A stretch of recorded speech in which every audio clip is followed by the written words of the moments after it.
Bompas Parr has been going for about 3 years now. It's the company of myself and Harry Parr. And we just wanted to see something really fun on the weekends. And the obvious answer was starting a jelly company. For the first year, we kind of potted along at quite a small scale. But we worked on this one project which is called the Architectural Jelly Banquet. And that was the time that galvanised our business.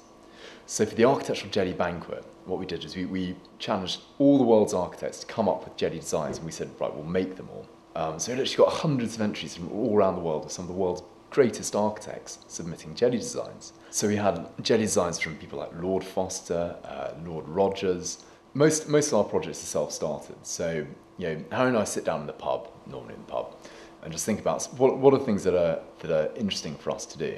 Now, of course, if you just do stuff that interests you, it's really self-indulgent. So we've got to do stuff that's really engaging for a lot of people, that captures the public's imagination. And then we just go out there and find a way, by hook or by crook, to make it happen.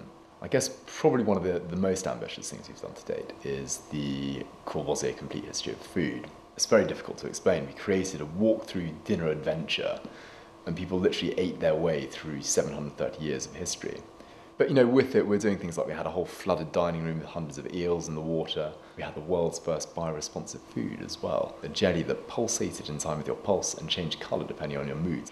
Right, well, the occult jam was a response to the Barbican Museum's Surreal House exhibition. They charged us, they challenged us to come up with the surreal food stuff.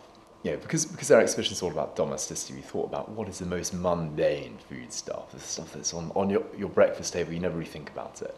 Jam was the answer. And so we allayed it with the surreal obsession with the occult to create these very unusual pots of jam, which includes flavours such as a milk jam infused with a tiny speck of Princess Diana's hair.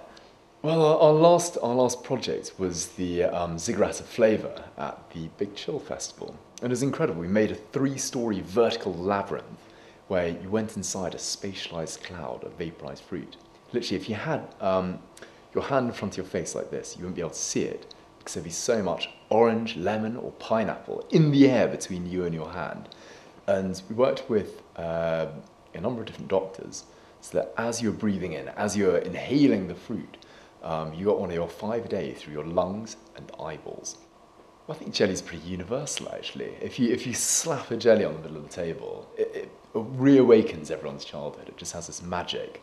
And everyone grins and everyone has a jelly story as well.